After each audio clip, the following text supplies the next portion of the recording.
yourself beyond boundaries.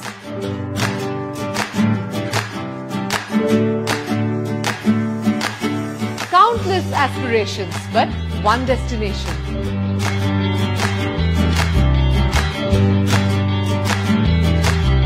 এডুকেশনের হাল হকিকত জানতে আমি দেবী আসছি নিউজ 18 বাংলায় SNU এডু টাইম নিয়ে।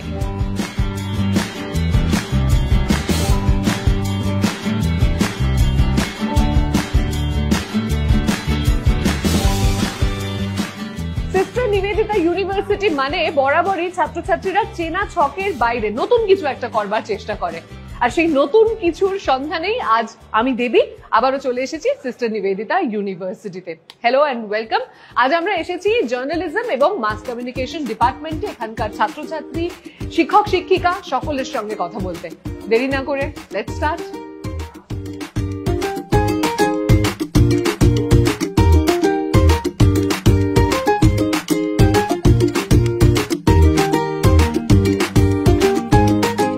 সুচিস্মিতাকে একটুখানি আননার্ভাস করানোর চেষ্টা করছি। Let's do this. কোন course? Generative AI and Design Learning. Okay, and why did you choose this course? Because I'm interested in AI. I like to explore new things, to innovate new things.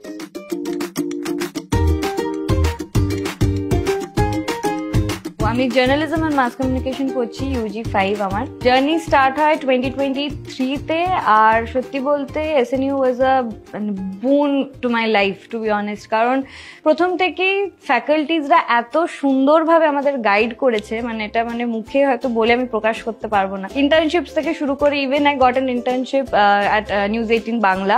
এরকম ভাবেই 2 বছর আমার কাটলো। In fact আমাদের একটা SNU chronicle which is a student driven channel, ওখানে আমরা news report করি, আমরা এডিট করি, আমরা পোস্ট করি, মানে একদম গ্রাউন্ড থেকে শুরু করে এডিট করে কিভাবে ওটাকে পোস্ট করা হয় সবকিছুই ফ্যাকাল্টিজরা আমাদের শিখিয়েছে। ইনফ্যাক্ট AI যে এখন চলে এসছে, আমরা প্রথমে হয়তো ভেবেছিলাম AI নিয়ে হয়তো সেরকম ভাবে কোনো রকম আমরা কোর্স বা সাবজেক্ট পাবো না, বাট এই সেমিস্টারে UG 5 এ ওখানে আমরা AI অ্যান্ড ডিজিটাল মার্কেটিংও পড়ার সুবিধা পাচ্ছি।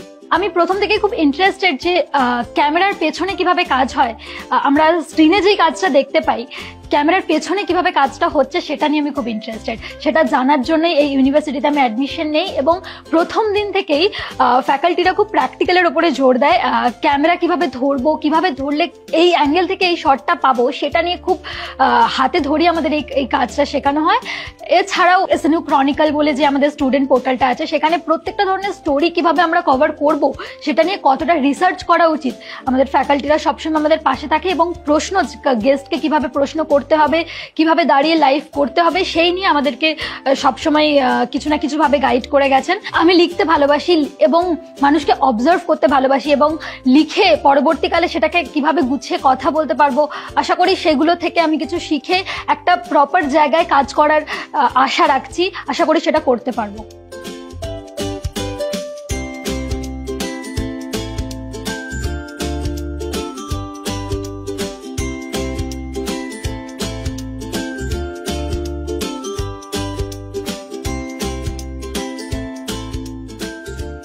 আমি এই বিভিন্ন ধরনের কোর্সের প্যামফ্লেটস কিছু পড়বার চেষ্টা করছিলাম।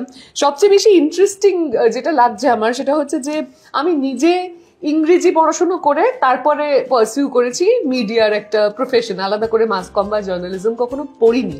কিন্তু যারা পড়েও এসেছে তাদের এই পুরো সিস্টেমটার সঙ্গে ইন্ট্রোডিউসড হতে গিয়ে অনেকটা সময় লেগে গেছে। মানে পড়াশোনা করবার সময় আলাদা করে প্র্যাকটিক্যালি একটা স্টুডিওর ভেতরে কাজ করা, এটা তো কখনোই ছিল না। একদমই নয়। মানে এটা ইনফ্যাক্ট বলতে পারেন এই অ্যাডিশনটা হচ্ছে মডার্ন অ্যাডিশন। ইনফ্যাক্ট আমি জার্নালিজম নিয়ে পড়াশোনা করেছি, মাস্টার্স করেছি বহু বছর আগে ক্যালকাটা ইউনিভার্সিটিতে।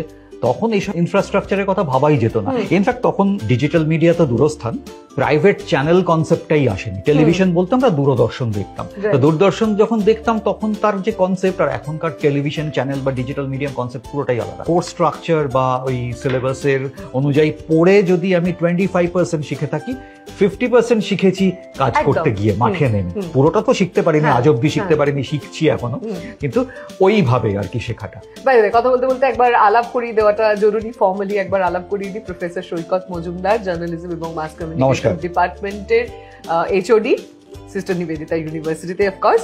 হ্যাঁ, যেটা বলছিলাম যে এটা তো একটা এভার ইভলভিং ক্ষেত্রও, মানে সায়েন্সও তাই, কিন্তু এটা এমন একটা, আমার মনে হয় যে এই মুহূর্তে দাঁড়িয়ে with the advancement of digital media বা সোশ্যাল মিডিয়া এবং এখন এআই, এই সমস্ত কিছু মিলিয়ে আপনাদেরকেও তো কনস্ট্যান্ট নিজেদেরকে শিখতে অ্যাবসলিউটলি, মানে যেটা আপনি বললেন একদম 100% কারেক্ট, যেটাকে বলা হয় আপডেটেড থাকা।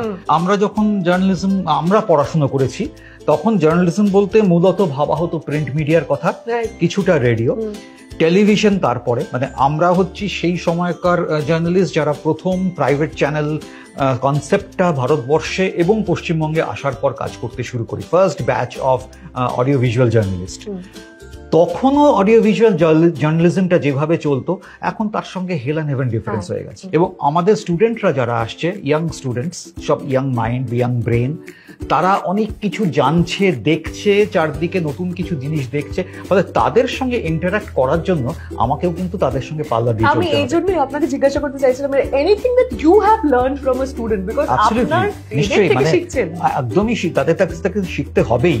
বিশেষ করে এরা সফটওয়্যার, এআই এবং টেকনোলজি সম্পর্কে অনেক সময় আমাদের থেকে অনেক বেশি আপডেটেড। তাদের থেকে জিজ্ঞেস করি, হ্যাঁ এটা কিভাবে করছিস তোরা, হয়তো সেটা somehow indirectly or directly connected to our course, সেটা ওদের থেকে আমি জেনে নিচ্ছি অনেক সময় যে এটা এইভাবে হচ্ছে, আচ্ছা তাহলে এটাকে এইভাবে করা যায়। বিশেষ করে এই একটু আগে বলছিলেন ডিজিটাল মিডিয়ার কথা, ডিজিটাল মিডিয়াম এসে যাওয়ার পরে এই যে কনভার্জেন্সটা হচ্ছে ক্রমাগত, এই ডিজিটাল মিডিয়াম, সোশ্যাল মিডিয়া এসে যাওয়ার পর প্রতিনিয়ত আমরা সোশ্যাল মিডিয়াতে নিউজ আপডেট দেখতে থাকছি, এবং এখন সব থেকে বড় চ্যালেঞ্জ হয়ে দাঁড়িয়েছে যে কোনটা ঠিক কোনটা ফেক নিউজ এইটা আইডেন্টিফাই করা।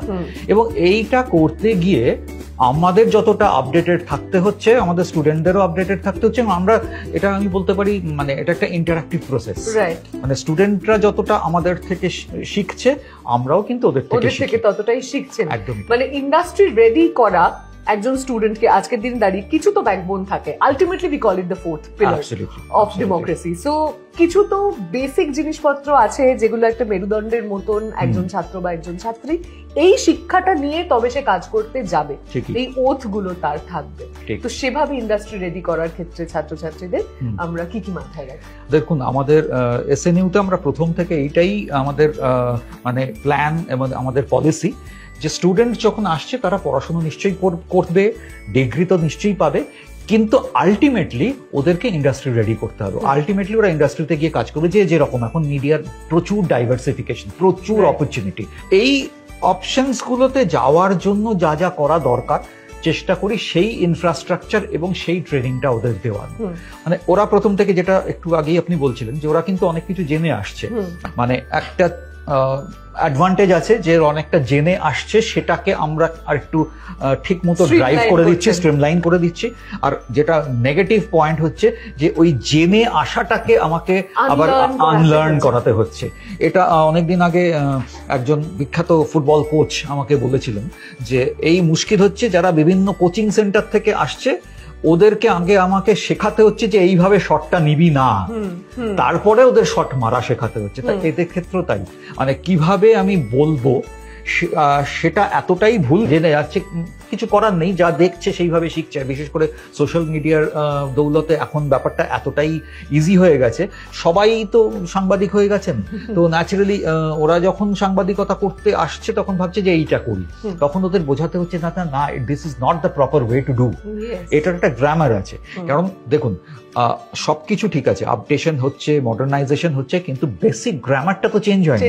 ওই বেসিক গ্রামারটাকে ঠিক রেখে ওদেরকে ভালোভাবে শেখানোটা, এটাই হচ্ছে চ্যালেঞ্জ। যেমন ধরা যাক, এখন আমরা সোশ্যাল মিডিয়াটা এত শক্তিশালী হয়ে উঠেছে যে এখন যারা প্রিন্ট মিডিয়াতে বা অডিও মিডিয়া মানে রেডিওতে, তারাও কিন্তু ওই সোশ্যাল মিডিয়ার থ্রু দিয়ে সারফেস হয়ে আমি নিজে একটা রেডিও স্টেশনে কাজ করি, and that's the way for us, শুরুতেই বলে দেওয়া হয়। এবং এই কনভার্জেন্সটা অবশ্যম্ভাবী, এটাকে আমি অ্যাভয়েড করতে পারবো না, কারণ আমি যদি সময়ের দিক থেকে মুখ ফিরিয়ে থাকি সেটা বোকামি। তো ন্যাচারালি সময় উপযোগী অর্থাৎ কন্টেম্পোরারি আমাকে হতে হবে উইদাউট বিইং আনএথিক্যাল। এই শিক্ষাটাই সব থেকে মানে কঠিন শেখানো। এবং অনেক সময় স্টুডেন্টরা আমাদের বলে যে স্যার আপনি এটা বলছেন কিন্তু অমুক চ্যানেল তো দেখলাম এইটা বলছে, বলছে করছে। বা অমুক চ্যানেলতে এইটা করছে, অমুক চ্যানেলে এইটা দেখানো হয়েছে, আপনি বলছেন যে এটা against the principal of journalism, তখন আমায় বোঝাতে হয় এটা যে definitely against the principal of journalism এটা তোমরা হয়তো অমুক চ্যানেলে দেখেছো, কিন্তু দেখেছো বলেই সেটা যে ঠিক এরকম তো ভেবে নেওয়ার কোনো কারণ নেই। আমরা তো অনেক কিছু চারদিকে হতে দেখছি, আমাকে এই ব্যালেন্সটা মেনটেন করতে হবে। So you have to learn how to maintain the balance. মানে আমি কন্টেম্পোরারি সময়ে থাকবো, আপডেটেডও থাকবো, মডার্ন যে পলিসি সেই পলিসিটা নিয়েও যাব, অথচ আমাকে বেসিক প্রিন্সিপালটা মেনটেন করতে হবে। এইটা শেখানো সত্যি কথা বলতে আমাদের টিচারদের কাছে সব থেকে বড় চ্যালেঞ্জ। হ্যাঁ, আর এটা হয়তো আপনি পুরোটা সবাইকে শেখাতে পারবেনও না, because it's ultimately it's very personal এবং সেই মানুষের নিজের মোরালিটির উপরেও অনেকটা ডিপেন্ড করছে।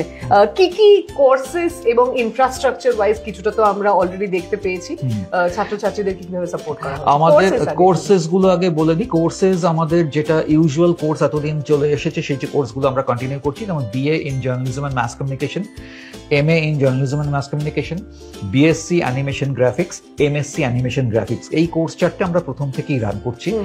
এই বছর থেকে আমরা আরো নতুন 3টে অ্যাডিশন করেছি। মাস্টার্সে আমরা অ্যাডিশন করেছি MA in PR and advertising, আর ইউজি লেভেলে আমরা অ্যাড করেছি BSc in generative AI, BSc in VFX and animation. কারণ আমাদের মনে হয়েছে যে যত দিন যাচ্ছে এই AI VFX অ্যানিমেশনের প্রতি প্রচুর স্টুডেন্টের ইন্টারেস্ট আসছে, এবং মাস্টার্সের ক্ষেত্রেও যারা জার্নালিজম পড়ে আসছে ইউজি লেভেলে তাদের ক্ষেত্রেও ট্রেডিশনাল জার্নালিজমের পাশাপাশি PR অ্যান্ড অ্যাডভার্টাইজিং এর উপর প্রচুর স্টুডেন্টের আগ্রহ রয়েছে। তো আমরা ঠিক করলাম এবার একটু সেগ্রিগেশন করা দরকার, জন্য প্যারালালি এখন আমরা আগের যে কোর্সগুলো ছিল তার সঙ্গে নতুন 3টে কোর্স, সবকটা কোর্স একসঙ্গে রান করতে শুরু করেছি। এবং এই PR অ্যান্ড অ্যাডভার্টাইজিং মাস্টার্সেও বেশ কিছু স্টুডেন্ট ইন্টারেস্ট রয়েছে। আমাদের এখান থেকেই যারা গ্র্যাজুয়েশন করছেন তারাই অনেকে আমাদের এখানেই পোস্ট গ্র্যাজুয়েশনও করতে চাইছেন, সুতরাং সেটাও করছেন, বাইরে থেকে স্টুডেন্টরাও আসছে। সো আমরা এখন সবকটা কোর্সই প্যারালালি রান করছি। গ্রাজুয়েশন, পোস্ট গ্রাজুয়েশন, তারপরের বিষয়টাই হলো প্লেসমেন্ট। প্লেসমেন্টের আগে আরেকটা স্টেপ, সেটা হচ্ছে ইন্টার্নশিপ। আমরা এই ইন্টার্নশিপটা গ্র্যাজুয়েশন লেভেল থেকেই অফার করি। আমাদের এখানে সিস্টেম হচ্ছে যে ইউজি স্টুডেন্টস যারা, তাদেরকে আমরা ইন্টার্নশিপ অফার করি। এবারে এই ইন্টার্নশিপ অনেক সময় জবে কনভার্ট হয়ে যায় if they perform well, and the employers if they find the performance well, তারা অনেক সময় অ্যাবজর্ভ করে নেন। সেই উদাহরণও রয়েছে। মাস্টার্স লেভেলে আমরা প্রথম থেকেই ইন্টার্নশিপটা শুরু করিয়ে দিই, ইন্টার্নশিপের সঙ্গে সঙ্গে প্লেসমেন্ট। এবারে ইন্টার্নশিপ প্লেসমেন্ট মিলিয়ে আমাদের এই রেশিওটা ক্রমশ বাড়ছে। ইনফ্যাক্ট আমি বলতে পারি আমাদেরই একজন ফ্যাকাল্টি মেম্বার ইন্টার্নশিপ প্লেসমেন্টের দায়িত্বে রয়েছেন, ডিভোটেড প্লেসমেন্ট এর জন্য অফিসার্স থাকেন। তো সব মিলিত চেষ্টাতে আমাদের এইবারের ধরুন পোস্ট গ্রাজুয়েট ব্যাচ যারা রানিং, মানে যারা এখন সামনের বছর পোস্ট গ্রাজুয়েশন মাস্টার্স কমপ্লিট করবে, এই ব্যাচের 85 to 90% স্টুডেন্টস ইদার ইন্টার্নশিপ পেয়ে গেছে এবং তাদের মধ্যে অনেকে প্লেসমেন্টস পেয়ে গেছে। সো ইন্টার্নশিপস এবং সেটা কনভার্ট হচ্ছে প্লেসমেন্টে। আর গ্রাজুয়েশন লেভেলে তো ইন্টার্নশিপ করছি, এবং আমাদের কিছু স্টুডেন্ট অলরেডি বাইরের বিভিন্ন স্টেটে গিয়েও ভালোভাবে প্লেসড হয়ে রয়েছে, এবং দু একজন তো they are doing remarkably well. National চ্যানেলের খুব ভালো জায়গায় চলে গেছে তারা। সো এবং nationally acclaimed PR and advertising এজেন্সিতে ভালো পজিশনে রয়েছে। They are now our source of recruitment and internship. তারা ফোন করে বলছে, স্যার আমার অর্গানাইজেশনে 3টে ওপেনিং আছে জুনিয়র, আমার আন্ডারে কাজ করবে, আপনি 3 জনকে পাঠান। So this is a chain system which we are trying to develop. আমাদের ইউনিভার্সিটি স্টিল ইয়াং, কয়েক বছর আমরা এই ইকোসিস্টেমটাকে তৈরি করার চেষ্টা করছি। এবং আমাদের একটা হোয়াটসঅ্যাপ গ্রুপ করা আছে, মানে একাধিক হোয়াটসঅ্যাপ গ্রুপ করা আছে প্লেসমেন্ট অ্যান্ড ইন্টার্নশিপের জন্য, যেটাতে আমি রোজ সকালবেলায় ইন্টার্নশিপ গ্রুপ খুললেই দেখতে পারি সিনিয়র স্টুডেন্টস বা পাস আউট স্টুডেন্টসরা তারা সমানে এই লিডস গুলো পাঠিয়ে যাচ্ছে তাদের জুনিয়রদের জন্য। So this is the system we are trying to follow. মিডিয়াতে যারা কাজ করি আমরা, তাদের বিভিন্ন ধরনের ক্ষমতার মধ্যে একটা খুব বড় ক্ষমতা হলো সবসময় কান খোলা রাখা আর আড়ি পাতা। একটু আগে আমি আড়ি পেতে শুনছিলাম যে একটা কিছু রিহার্সাল চলছে, মানে এক্সট্রা কারিকুলারেরও উপরেও আপনারা জোর দেন প্রচুর। মানে আমাদের এখানে এক্সট্রা কারিকুলার অ্যাক্টিভিটিস প্রচুর। যেটা আপনি এক্ষুনি শুনেছেন সেটা আমাদের একটা থিয়েটার ক্লাব আছে, মাইক আপ বলে। তো সেই থিয়েটার ক্লাবের anybody can be a member, anybody in the sense any students all over the university. আমাদের ইউনিভার্সিটিতে বিভিন্ন ক্লাবস আছে, থিয়েটার ক্লাবস আছে, ফটোগ্রাফি ক্লাব আছে, স্টোরি টেলিং ক্লাব আছে, রাইটার্স ক্লাব আছে। বিভিন্ন ক্লাবের সমস্ত স্টুডেন্ট মেম্বার হতে পারে। One student can be a member of all the clubs. তো এই থিয়েটার আমরা প্রত্যেক বছর আমরা একটা নাট্যশাস্ত্র বলে একটা প্রোগ্রাম করি, একটা তাতে মানে এমিনেন্ট পার্সোনালিটিসরা আসেন, তাদের কোনো গ্রুপ ইনফ্যাক্ট আমাদের এখানে নান্দিকার নাটক প্রেজেন্ট করে গেছেন, আর আমাদের নিজেদের স্টুডেন্টদের নিয়ে এবং আমরা যারা একটু এসব ব্যাপারে উৎসাহী আমাদের কলিগসরা আমরা নিজেরাই এক একটা নাটক পারফর্ম করি। এই সামনে একটা প্ল্যান রয়েছে, সেটার ব্যাপারে রিহার্সাল করা, প্রচুর চ্যালেঞ্জেস, যেমন এই যেটা আপনি এক্ষুনি ওভার ইয়ার করেছেন, আমরা আজকে একটা রিহার্সাল রেখেছিলাম, কিন্তু আমাদেরই মানে আমরা যারা টিচাররা আছি আমাদের পরপর কয়েকটা মিটিং পড়ে যাওয়াতে আমাদের ডিলে করতে হচ্ছে। এক্স্যাক্টলি, তো স্টুডেন্টরাও এখন ন্যাচারালি স্যার ওই একদম আমাদের কনসিডার করতে, স্যার 4টের পরে আর পারবো না, বাড়ি যেতে হবে। So this kind of things go on, but still we manage to put up the show. ঠিক আছে, আই গট মাই কিউ, এখানে আর বেশিক্ষণ আটকে রাখা যাবে না, সেটা বুঝেই গেছি। বলছে অলরেডি সবাই বলছে আমরা 4টের পরে বাড়ি চলে যাবো, এরপরে আমার এখানে বেশ দুর্গতি হতে চলেছে, তো আমি এখান থেকে উঠলাম।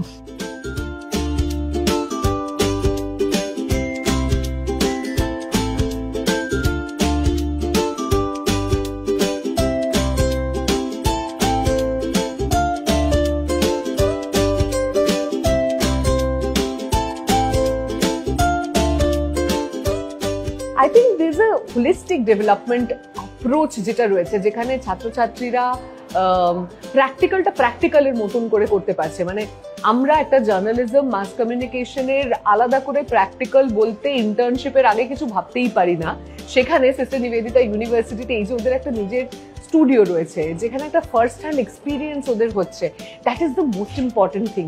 অনেক কিছু জেনেছি, আরো অনেক কিছু জানা বাকি রয়েছে, জানা যাক। চলে আসুন, academic coordinator mister Arindam Basu আমার সঙ্গে বসে রয়েছেন, কিন্তু আরো অনেকগুলো পরিচয় রয়েছে তার।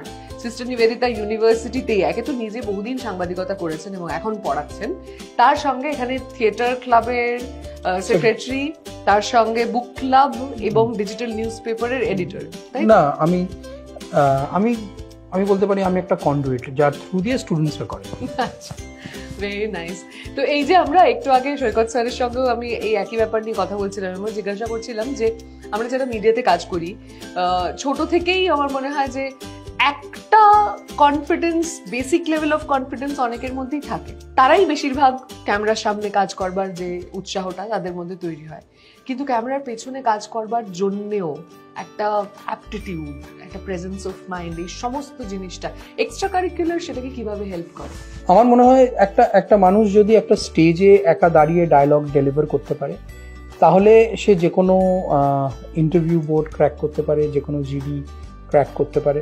তার কারণ হচ্ছে তার বডি ল্যাঙ্গুয়েজ, তার কনফিডেন্স লেভেল, এগুলো সব অনেক গুণ বেড়ে যায় যখন তারা একটা স্টেজে পারফর্ম করে। কারণ স্টেজে পারফর্ম করাটা ইজ নট জাস্ট অ্যাক্টিং, একটা ডায়লগ মনে রাখা, সেটাকে ঠিক করে আত্মস্থ করা, সেটাকে ডেলিভার করা এমনভাবে যাতে করে সামনের লোকটার ভালো লাগে, এবং একদম পেছনের শাড়ি পর্যন্ত যেন আমাকে, এবং there is no room for correction. No. So they have to be perfect each time they are on stage. So when we do this lesson, আমরা যখন এটা করি, আমরা ছেলে মেয়েদের সাথে খুব ডিটেইলড বডি ল্যাঙ্গুয়েজ, তারপরে বডি অ্যাক্টিং যেটাকে আমরা বলি, সেটা করি, যাতে করে তারাও যখন দাঁড়ায়, তারা তাদের দাঁড়ানোর পশ্চার্স এন্ড গেট, এগুলো সব ভীষণ ভালোভাবে তৈরি হয়ে যায়। এছাড়া সারা বছর আমাদের থিয়েটার ওয়ার্কশপ হতে থাকে, দ্যাট ইজ দেয়ার। এছাড়াও আমাদের একটা বুক লাভার্স ক্লাব আছে, যেটার নাম হচ্ছে পেজ মার্ক। আমরা একটা অদ্ভুত জিনিস করেছি, thanks to the university, they have given us a space. আমরা কি করি, আমরা কোনো বই কিনি না, আমরা বিভিন্ন অথরদের ইনভাইট করি, তারা এসে তাদের বই পড়েন, তাদের কবিতা পড়েন, তাদের গল্প পড়েন, এবং তাদের লেখা বই তারা ডোনেট করে যান। এবং স্টুডেন্টস যাদের বাড়িতে এমন বই রয়েছে, ভালো মেনটেন হচ্ছে না, যদি তারা চায়, তারা এই বুক ক্লাবকে ডোনেট করে। এবং from time to time students get a chance to come and read this books. So এতে কি হয়, আমি একটা জিনিস মনে করি, যদি কমিউনিকেশনের স্টুডেন্ট, মানে আমরা যারা সাংবাদিকতা করেছি, আমাদের মনে হয়, আমাদের একটা কথা বলা হতো, যদি 10,000 শব্দ পড়ো, তাহলে 10টা শব্দ ঠিক করে লিখতে পারবে। সুতরাং আজকালকার ছেলে মেয়েদের মধ্যে ওই পড়ার হ্যাবিটটা ঢুকিয়ে দেওয়া এই বুক ক্লাবের থ্রু দিয়ে আমরা করার চেষ্টা করি। এবং থ্যাঙ্কফুলি আমাদের বুক ক্লাবে এখন প্রায় 40 মেম্বার্স। প্রেসোপলিস বলে একটা বই আছে, it's one of the early graphic novels. তো হ্যাঁ হ্যাঁ, এবং part 1 part 2 and it's a political thing on Iran and Middle ইস্টের এই পুরো সেটআপ। ওদের যখন আমি প্রথম পড়লাম, স্যার এরকম ধরনের কমিক বই দিয়ে এত ডিপ থট নিয়ে, but when we started reading it এবং আমরা বললাম ডিফারেন্ট ক্যারেক্টার্স, আমরা ডিফারেন্ট 4-5 জন হই করে লেট আস ইমোট ইট। এবার যখন আমরা ইমোট করছি তখন they have become the characters. আসলে আমরা ছোটবেলায় যে কোনো সাবজেক্টই প্র্যাকটিক্যাল করতে চাইতাম একটু বেশি নম্বর তুলে নেওয়ার জন্য, বাট এটা এমন একটা সাবজেক্ট যেখানে প্র্যাকটিক্যালটাই ভবিষ্যতে, এর কোনো থিওরি কখনো কারোর কাজে লাগবে না, ওটা জাস্ট মাথার মধ্যে একটা ব্যাকবোন হিসেবে, ওটাকে রেফারেন্স হিসেবে রেখে তারপর নিজেকে এক্সপ্রেস করা। একদমই। আমাদের ছেলেমেয়েরা by the time they are in 3rd sem ওরা এতটাই রেডি হয়ে যায় যে বুক ফেয়ার তো আমরা ডিজিটাল পার্টনার আমাদের ডিপার্টমেন্ট, সো ওরা নিজেরা স্টোরি করছে, ওরাই এডিট করছে, ওরাই ইউটিউবে আপলোড করছে। Everything the planning, the execution and the delivery, এই 3টে পার্টি স্টুডেন্টসরা করে। আমরা জাস্ট দাঁড়িয়ে হ্যাঁ এটা এরকম করিস না, ওটা ওরকম করিস না, বা লাইভে যাওয়ার সময় এইভাবে নিজেকে ইন্ট্রো কর, এইভাবে লাইভ থেকে বেরিয়ে যাবি, বাট যদি কাউকে টস করতে হয় কিভাবে টস করবি। তো এই বেসিক নিয়মগুলো, গ্রামারটা খালি শিখিয়ে দেওয়া। বাট মানে the fact that we are with book fare for the 5th consecutive year shows যে year on year we have been able to produce students and they have been doing a brilliant job. The students have been doing a brilliant job. আজকের জেনারেশনকে handle করছেন, তার সঙ্গে আপনার নিজের এতদিন ধরে শিখে আসা অন ফিল্ড এবং নিজের ক্লাসে এই পুরো জিনিসটা করতে গিয়ে কোথাও কি নিজেও হোঁচট খাচ্ছেন? মানে আর টাইমস কখনো মনে হচ্ছে যে something funny that you want to share? Funny তো রোজ হয়, মানে there is no end to funny. কেননা এরা যেভাবে হোয়াটসঅ্যাপে উত্তর দেয় অর্ধেক জিনিস বুঝি না। ROTTFL লিখে দিল একদিন, একদিন লিখলো PPSSI, আমি বুঝতেই পারছি না যে কি লিখছে। হ্যাঁ হ্যাঁ ওইরকম। আমিও একদিন ওদের ওখানে লিখে দিলাম RIP। তো তারপরে যখন RIP যখন লিখেছি, sir what are you saying? আমি বললাম যে no I just wanted to get one better than you. এই RIP-টা মানে হচ্ছে return if possible to my class.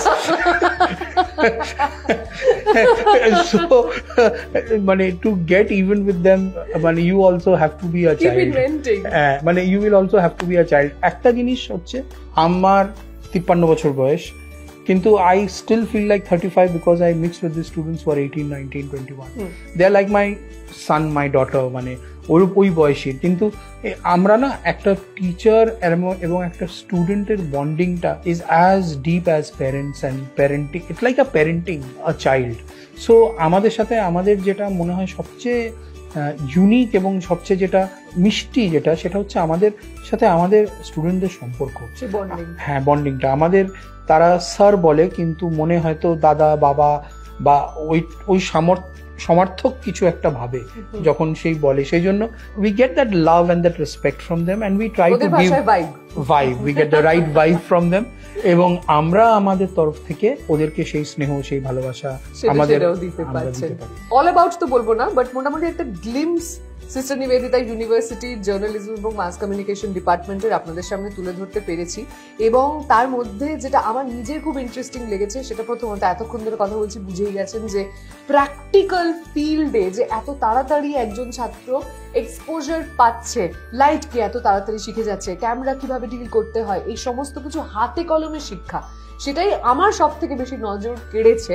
এবং সত্যি ultimately it's a fun place to study which everybody wants, I guess. পরিশেষে একটাই কথা বলবো, RIP, return to the next episode.